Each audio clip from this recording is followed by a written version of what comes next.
Yan. Okay. Sige, and you continue ha. Mag-read lang kami ni Miro saglit. Let's start, Miro. Ready ka na? Yes po. Okay. Ayan. On ko yung mic mo ha.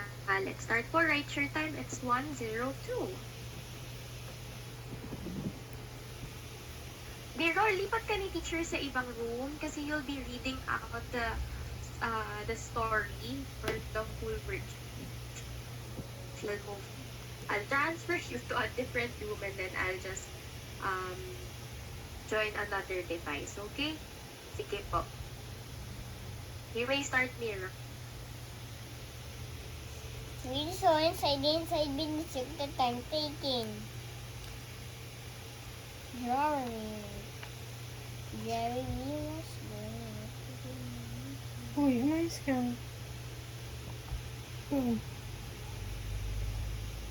Sige na, start na. Nalagyan mo na yung time eh. Start na. Jeremy was growing up to be a normal child. He was miserable.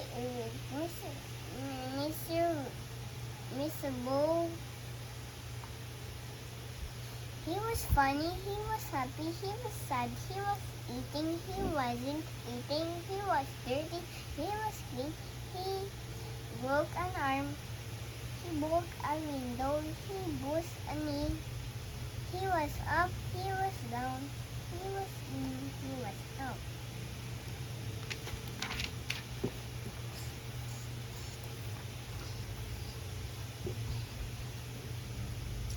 They were a happy family. No one knows exactly when or how it happened, but everything changed suddenly. The parents had two jobs each: their own toothbrushes, appliance, automatic, and the can opener had its own room. Use your pointing finger para ano. The parents were recarpeting this and wallpapering that and TV video castle, recorder, computer, and switcher set in his own phone by his bed right next to the teddy bear. First box, Miro. First box. Next page. Continue. Read the story on side B, A and side B, the time taken. Pointing finger. Most days, Jeremy would return home from school, lock himself in the go straight to his room to play with Terry, the TV, and Victor, the VCR. No friends were allowed in the house when no one else was home. No one else ever was. Then one evening, out of the blue, the doorbell rang, and standing on the middle floor, the entrance was Jeremy's grandfather without the biggest smile you have ever seen and a missing front foot.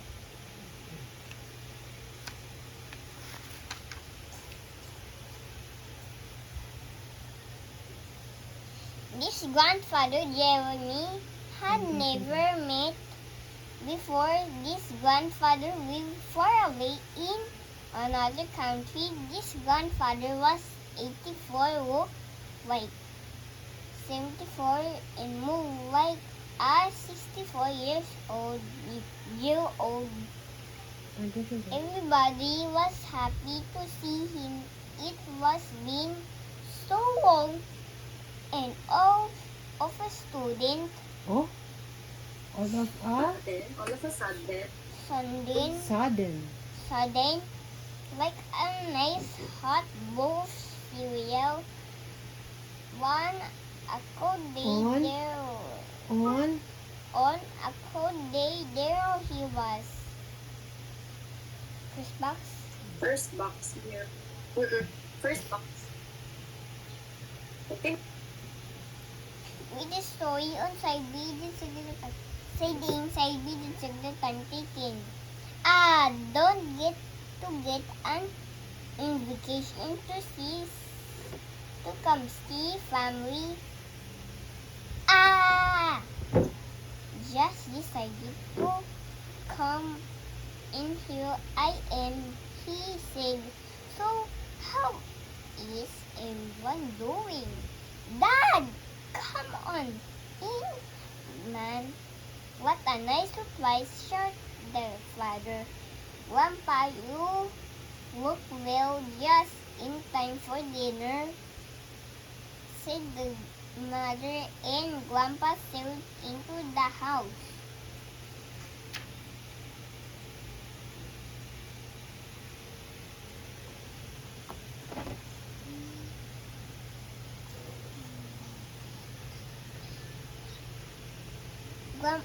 Grandpa is kind of feral.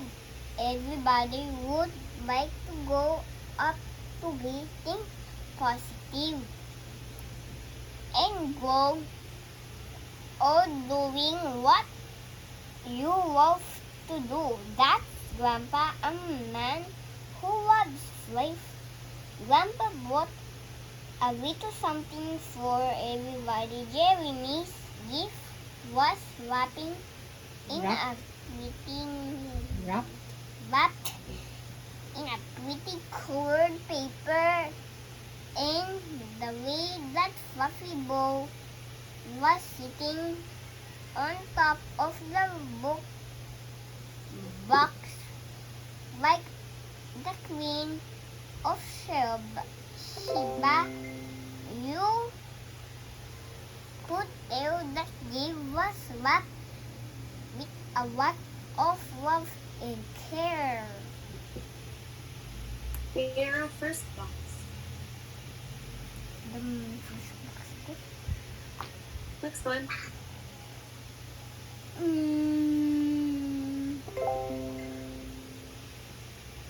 With the story inside reads of the time taken. But Jeremy didn't notice. He just wanted to see what was inside the box. The ribbon started to fly, and the large fluffy bow went right out the window. Jeremy opened the lid. You point your finger dun sa word. Kung saan nakapoint yung finger mo. His eyes sparkling with excitement. Then he looked at his mother and said, "But it's just a bomb." He took it out of its box, and it was beautiful. He started to shake it close to his ears, expecting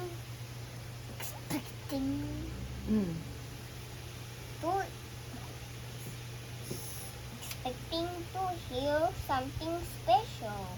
Okay.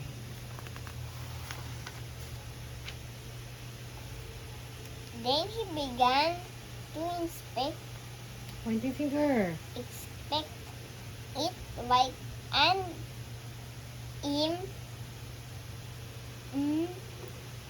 Immigration. Mayroon continue ka lang, ha? immigration officer going through a passport. Grandpa walked on a little puzzled, but found it rather interesting. Jeremy looked up. It is a secret bow radio, Grandpa. A secret bow radio? Grandpa asked, "No, my son, it's just a simple ball to bounce." 2 stars. Oh. Next one, Miro. Read the Read story the inside story. inside me took the time taken. Go. "Oh, I see, Jeremy," said a simple ball to bounce. "Thank you anyway, Grandpa." And she with the friends, Terry and Victor. Grandpa just smiled and let it pass him. He knew some children have a creative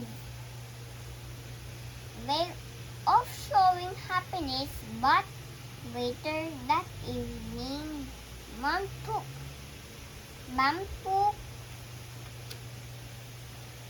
Jeremy aside and said, "Grandpa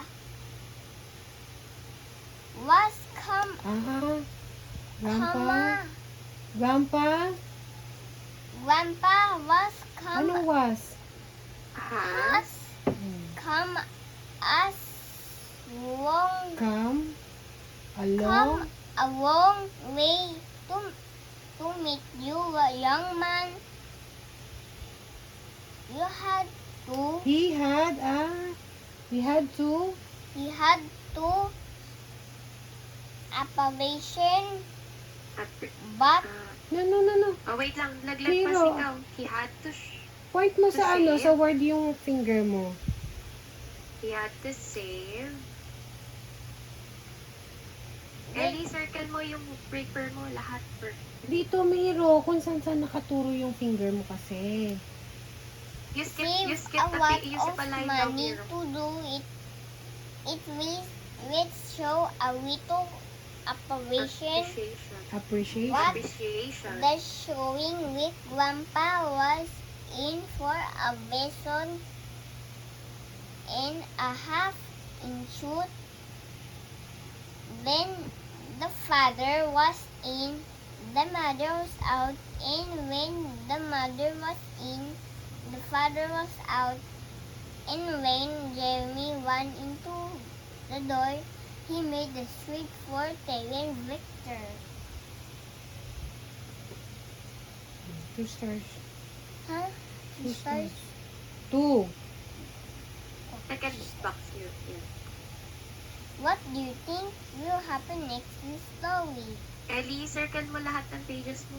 You use a colored pencil or colored Go, crayon. focus Colored lang. crayon or a crayon. Sige, you choose lang, Miro. What do you think will happen next? Okay, next page. Continue. Read the story on Friday and Simon the second time taken when the mother and father were both in. They were out like a white slide, washing out of the door. One day the father said, "You know, Dad, we talk about the flocks back home, but we will. There's a good program on Channel Mary, send your 6 work. this morning. I'm sure you'll enjoy it." Next page. Diba, you have a time. Huh? You have a time. Mary, please send Listen your mo. worksheet po sa group chat. Grandpa felt that the TV wasn't all that great. Expect to put a vase of flowers on. So one night he left them all watching Perry Mission,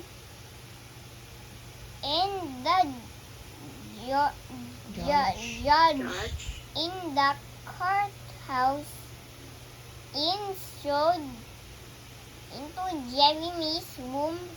He was amazed and Ano?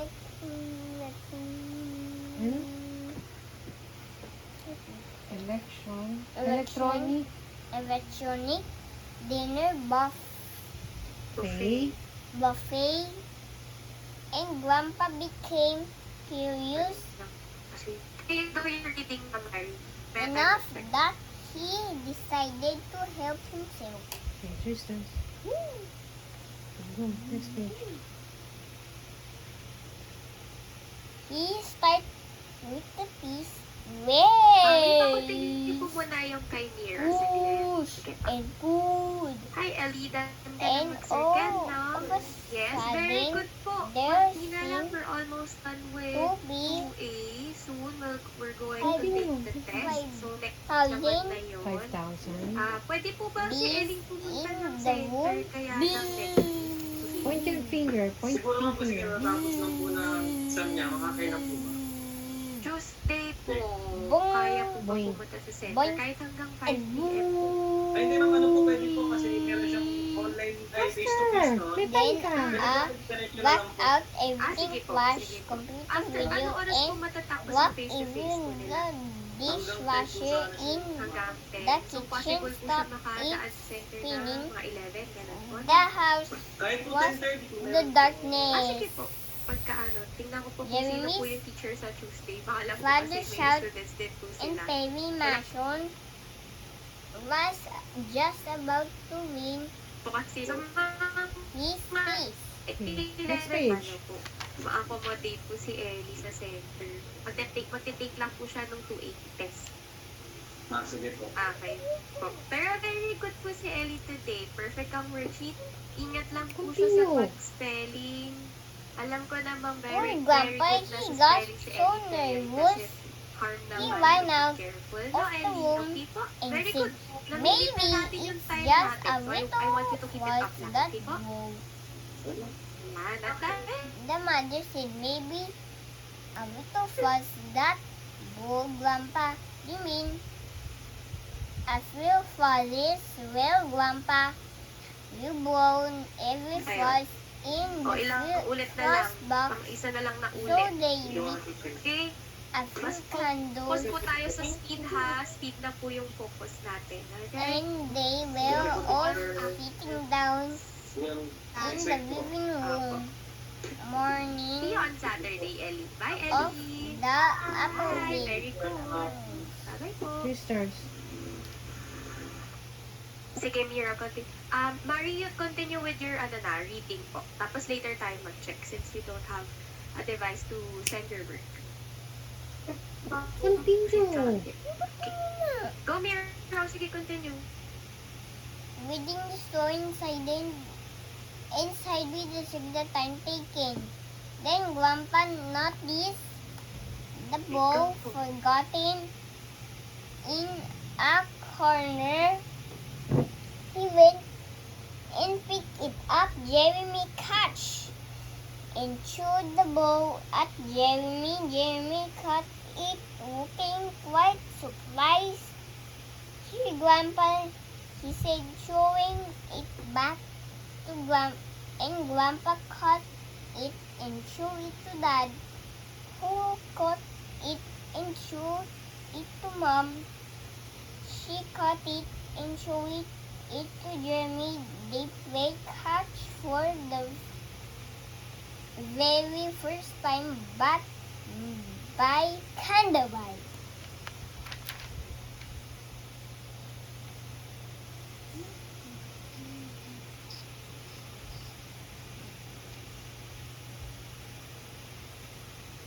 There was a smile on everybody's face. Then Grandpa said, let's play donkey. Jeremy asked, how do you play donkey? Grandpa said, you mean you never play donkey? My father taught me how to play it as soon as I could spell. And I taught your father when he was a little boy by another Father, Another. when, another, when, Ano? Can. father, Another? Another. Last na. Last na, ano Another. ka pa Last word. nabasa ko? another Can. candle. Okay. Yes, First sir. box here. You-underline your words na para hindi ka nakamiss ng word. Sige, next one. Read the story. Read the story inside then inside we took the time taken. Okay, go. And Grandpa And? started every time you drop the ball, you get one letter in the word donkey. The first who spells the whole word is the big donkey. You should have seen them dive for that ball in the candlelight.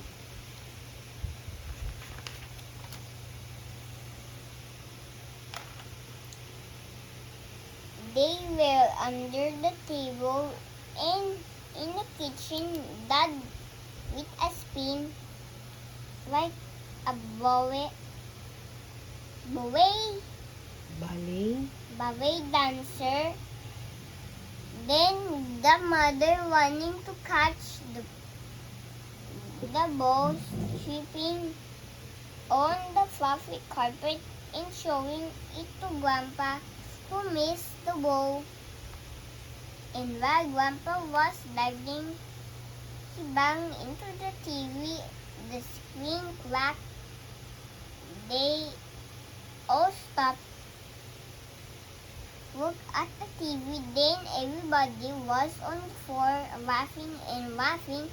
They had not such a good time horsing small boy Horsing? Around. Around together. around together. Since Jeremy was a very small boy, Grandpa looked at them in the candlelight and smiled, and his heart sang. Okay, who's turn? First box here. Next page. Read the story inside read the time taken. Then Okay, go. suddenly Dad had replaced the fuses in the basement and the lights came on. Everyone said sadly, "Oh!"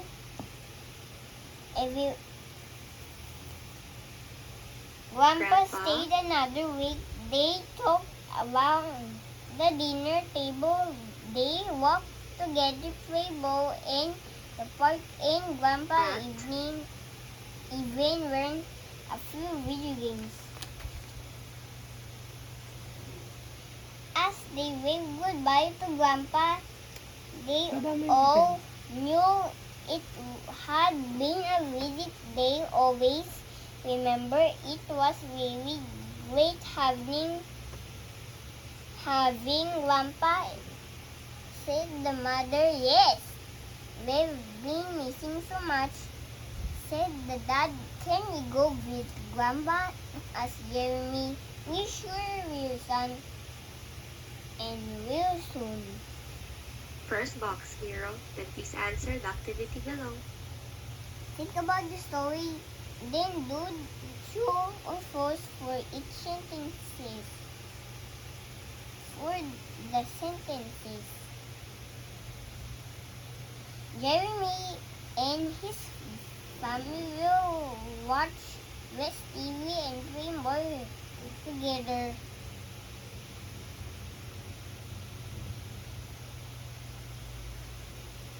Very good, Mira. Write your time. It's 1:27. 25 minutes. Perfect. Oh, you get your math na. 27. 1:27.